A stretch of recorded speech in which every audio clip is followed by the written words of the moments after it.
In today's video, we look at Christopher Harrison, who owed a deadly debt to a Manchester gang. To repay it, he faced a brutal choice: do violence or get hurt. This is a story how desperation ignited a trail of blood and fire across two cities. This is Curios&Spiritual, no deep dives. We're wading ankle deep into the madness as we take a look into the case, the police investigation and trial.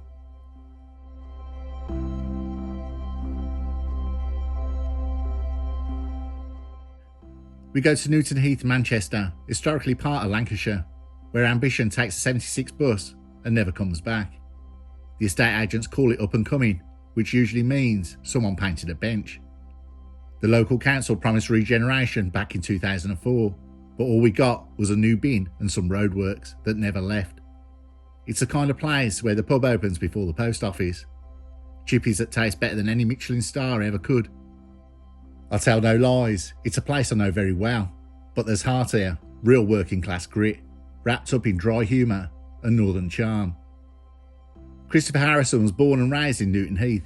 Like many areas on the outskirts of a major city, it bore the scars of industrial decline, social deprivation and high levels of youth unemployment. These conditions form the backdrop of Harrison's early years and frame the challenges he would face. Growing up in Newton Heath, Harrison was no stranger to the pull of local gangs. Violence and dealing were everyday realities for the many teenagers in the area. While some young people managed to avoid this world, others like Harrison became entangled in it.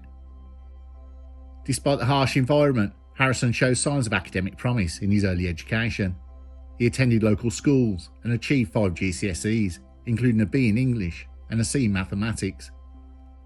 These grades suggested he had the capacity to pursue further education or training, and for a brief period, Harrison sought a conventional path through a college scheme designed to help young people enter the workforce.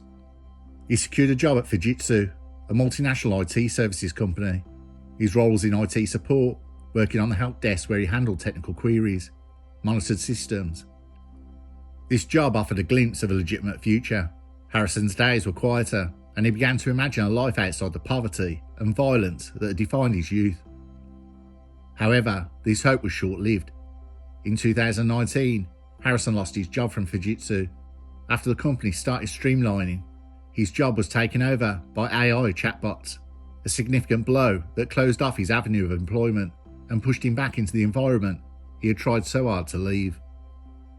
Without steady income or employment prospects, Harrison's options narrowed rapidly. It was in this vulnerable state that he became more deeply involved with a Manchester-based organised crime group. By 2020, Harrison was no longer a figure on the outside. He had taken on a more active role in the gang's operations, which primarily involved the trafficking and distribution of H and crack. The gang was a well-organised, sophisticated operation with extensive routes running from Manchester, Cleveland and Lancaster. Harrison's duties included running product between the locations, handling burner phones and disposal, used to evade police detection, and collecting payments. He quickly gained a reputation for reliability and was promoted to mid-level enforcer. This role brought more risk and responsibility, as he was sometimes required to intimidate rivals or enforce the gang's rules through violence. Though he rarely had to throw a threat, the gang were that notorious and always followed through. Police records from this period indicate that Harrison was known to officers for minor offences such as Class B possession and criminal damage. He was also seen in the proximity to known users' houses and associated with other gang members during surveillance operations.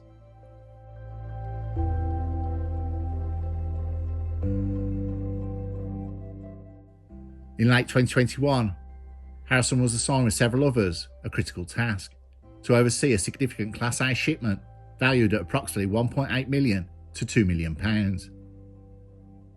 The product was destined for Blackpool and the surrounding areas of the Fylde Coast, intended for distribution to street-level dealers. However, the shipment never arrived at its destination. The Class A product and the courier disappeared somewhere along route, sparking alarm and suspicion within the gang's leadership. Various explanations circulated. Some insiders claimed the shipment had been intercepted by police during an unreported raid. Others believed the consignment had been stolen by rival criminals in Fleetwood or by a third party. The courier had vanished, he's flat untouched. Either the police got him or he'd been done in. In fact, what the gang would find out later, that he was robbed en route. In fear for his life from both sides, he fled back to Ireland. Harrison had already landed himself in trouble with the gang. Before the shipment went missing, he had taken product and tried to flip it himself. But it went wrong, and he himself was owing major money to the gang. Whatever the reality, the gang saw the loss as a serious breach of trust. Harrison was held directly responsible for the missing shipment and the consequent financial loss. The gang made it clear that Harrison's debt would only be repaid through violence. This was a common practice among organised crime groups who viewed financial losses as personal failures, requiring enforcement to restore reputation and control.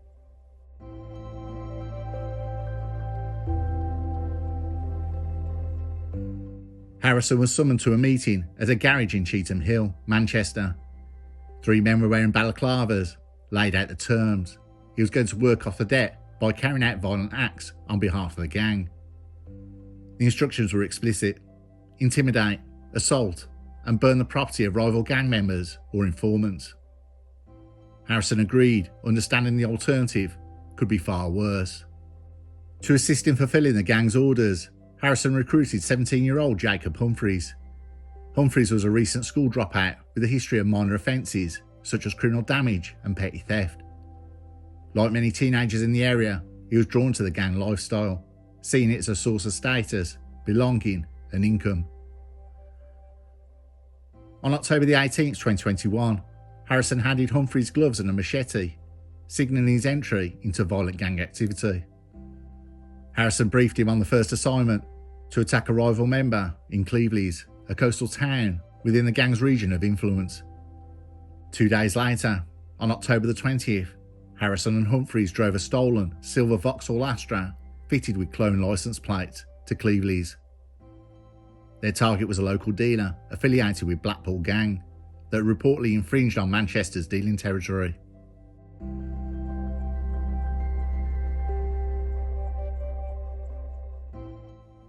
They arrived at the victim's home at approximately 7:45 p.m. and waited nearby. At about 8:05 p.m, the victim pulled his black Volkswagen Golf into the driveway. Harrison quickly attacked, spraying a bottle in the victim's face. The liquid the victim thought was acid, which caused fear and disorientation. Luckily, it wasn't acid, but it wouldn't stop there. Seizing the moment, Harrison then wielded a machete, slashing the victim multiple times across his back, shoulder and chest. The victim collapsed, bleeding heavily, but was still conscious. Medical experts later confirmed that the victim's injuries were serious and caused lasting impairment. Fortunately, the machete wounds missed vital arteries and nerves, narrowly preventing permanent paralysis. The victim said as a result of the attack, he's in constant pain, and he's had to wind down his business as a builder. He said, "What happened to me that night not only affected me, it has affected my family, my friends and my business." Accomplice Humphreys observed silently, unaccustomed to the brutality that unfolded before him.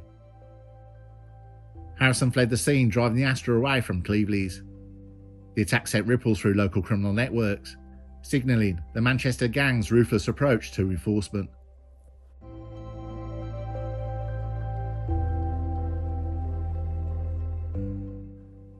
Despite the assault, Harrison's debt remained unpaid. The gang demanded further violence to compensate for the lost shipment. He was ordered to firebomb the home of a suspected police informant in Cleveland between November the 11th and 15th. Harrison and Humphreys conducted surveillance of a target property. They noted the street layout, the presence of CCTV cameras, and the best escape routes. Using cash to avoid detection, they purchased petrol from a garage in Bolton, a town some distance from Cleveland. Humphreys constructed a Molotov cocktail, using a glass vodka bottle he filled with petrol and stuffed with petrol-soaked cloth to serve as a wick. On the night of November 15, 2021, at around 10:50 p.m, the two men approached the house wearing balaclavas and dark clothing. Harrison used a crowbar to break a window in the living room, providing access for the petrol bomb.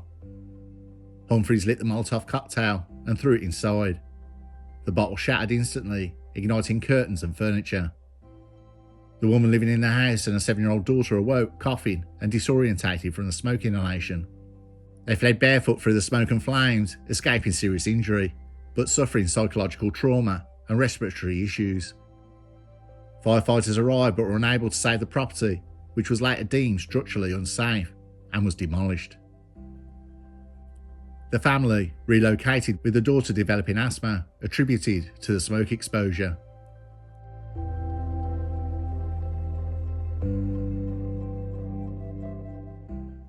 Three weeks later, Harrison returned to the same street to strike again. However, on this occasion, he got the wrong house and set fire to the woman's adjoining neighbour's property. The occupant was out for the evening and returned home to find his house on fire. Neighbours had called the fire service and the man tried to get into his kitchen to get a fire extinguisher he had bought following the fire next door weeks earlier. However, the kitchen was filled with thick smoke and he was forced to retreat. He said he had worked hard to be able to afford his own home and lost everything that was inside the house. He now takes medication for anxiety as a result of the attack.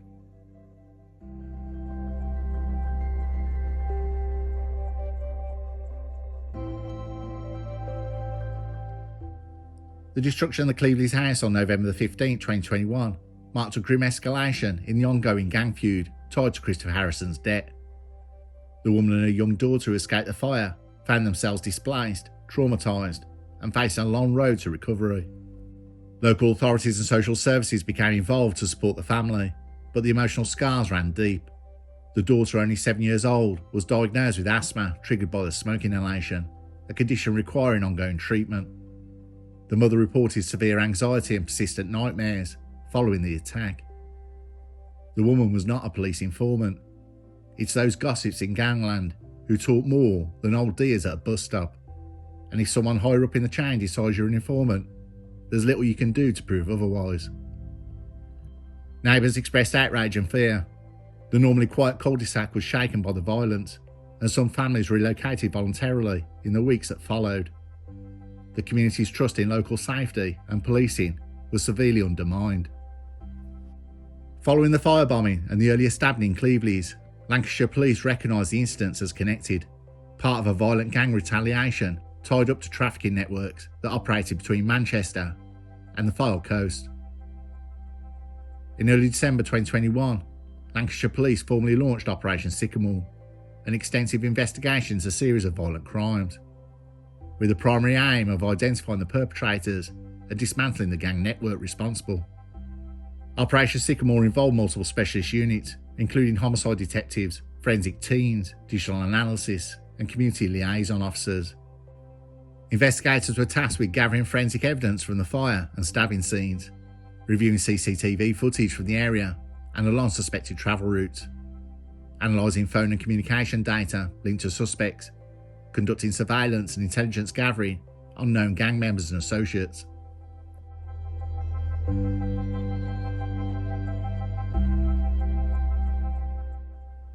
At the fire scene, forensic teams collected samples of petrol used in the Molotov cocktail and analysed debris to reconstruct the sequence of events. CCTV footage of nearby homes and street cameras in Cleveley's and along the route to Bolton were collected and reviewed. A silver Vauxhall Astra known to be used by Christopher Harrison and linked to the gang was captured on multiple cameras, travelling between Manchester and Cleveley's on both attacks. Automatic number plate recognition systems identified the car, despite the use of clone plates, due to the matching vehicle details and movement patterns. One of the most crucial elements to the investigation was the digital footprint on both Harrison and Humphreys. Police obtained warrants to examine the burner phones used by both men. These phones contain encrypted messages, call logs, and GPS data. Cell site analysis placed Harrison's phone near the stabbing location on October the 20th and near the firebomb property on November the 15th. Messages intercepted between the gang members indicated planning and instructions linked to the violent acts. Humphrey's own phone contained photos and video, some of which showed gangs gathering and weapons, providing additional evidence of involvement. Operation Sycamore relied heavily on intelligence from within the communities affected by the gang's activities. Officers worked to build trust with local residents, encouraging witnesses to come forward despite fear of retaliation. Anonymous tips helped police map gang movements and identify safe houses, used to store product and weapons. This intelligence enabled coordinated raids in early 2022, targeting gang associates and leading to the seizure of Class A product, Class B product, cash and weapons.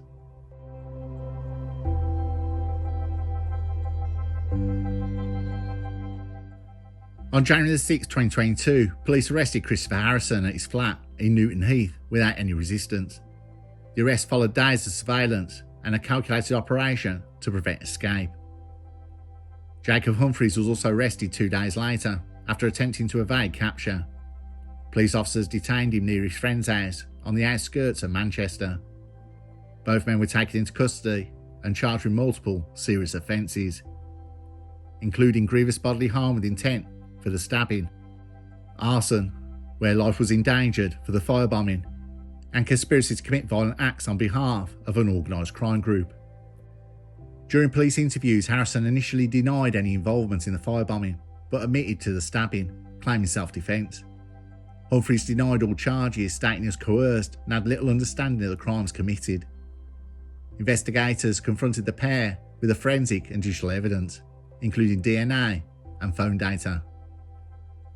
Both men eventually made partial admissions, but neither fully accepted responsibility for all aspects of the attacks. The violence deeply unsettled both Manchester and Cleveland's communities. Local councils and police launched community reassurance programs, increasing patrols and working with youth groups to prevent gang recruitment. Operation Sycamore coordinated with Greater Manchester's Police's Operation Rafter, which focused on disrupting recruitment of vulnerable teenagers into gangs.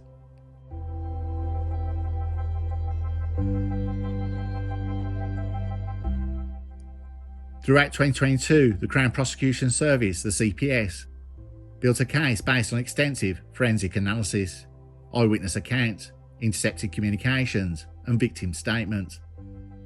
Victims and witnesses were supported through the court process by victim liaison officers. The case was scheduled for trial at Preston Crown Court in early 2023. Following their arrest in early 2022, Christopher Harrison and Jacob Humphreys were charged with serious offences, including grievous bodily harm, arson to endanger life, and conspiracy to commit violent acts connected to the gang activities.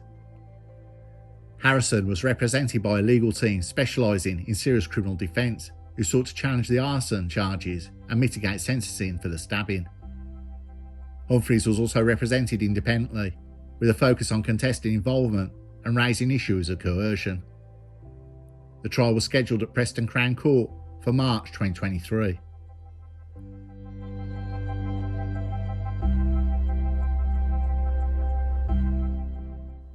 The trial commenced on March 7th. The prosecution presented a narrative connecting the missing shipment loss, gang debt, and retaliatory violence. They called multiple witnesses. The man stabbed in Cleveland testified, describing the sudden attack and the ongoing and physical and psychological consequences. The woman and her daughter from the firebombed home gave statements detailing their trauma and displacement. Police detectives explained the evidence gathering process, the surveillance, the forensic findings, including DNA matches and CCTV footage. Forensic experts detailed how the petrol and Molotov cocktail were linked to the suspects. Digital analysis presented data from phone extractions showing the suspect's location and communications consistent with planning in the attacks. Christopher Harrison gave evidence in his defence. He admitted to the involvement in the stabbing, but claimed it was self-defence during an attempted robbery. He denied any involvement in the firebombing. Jacob Humphreys denied all charges, stating he was coerced by Harrison and feared for his own safety. His legal team argued his youth and vulnerability should be considered, pointing to his lack of prior violent offences. Both defence teams attempted to introduce doubt to the extent of each man's involvement, particularly in the arson. After a week-long trial, the case was sent to jury for deliberation. The jury considered the consistency of the evidence, forensic matches, CCTV footage, digital communication, and victim testimony. Despite the defence claims, the overwhelming weight of evidence linked both men to the crimes.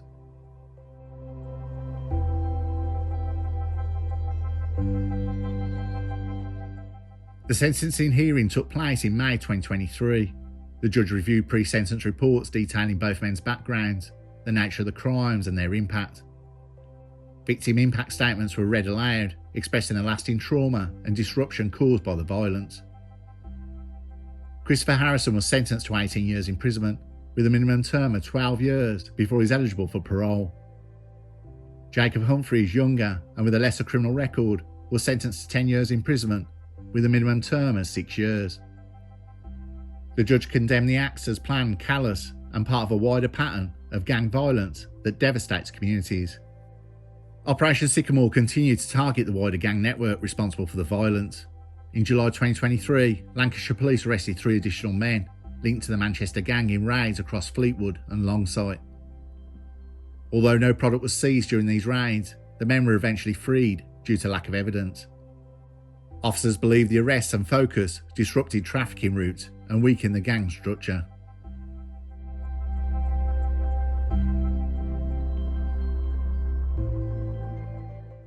The events surrounding Harrison and Humphreys are emblematic of a wider problem faced by communities across the UK: the entanglement of youth in organised crime due to economic deprivation, lack of opportunity, and coercive gang culture. It illustrates the devastating human cost of gang violence, where debts are repaid not just in money, but in blood, fire, and shattered lives. Christopher Harrison owed a substantial debt to a ruthless gang.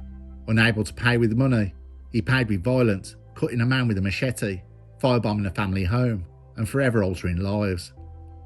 He helped torch what little hope he had left for himself, a future traded for fear, a debt repaid in terror, not money. And Jacob Humphreys, barely 17, became an arsonist before he could legally buy a lighter, not because he was evil, but because he was reachable, recruitable, recyclable. One more name on a list of boys pulled from a state and fed into something bigger, colder and hungrier than they could ever understand, and can rarely escape. Some debts don't get paid, they just get passed on.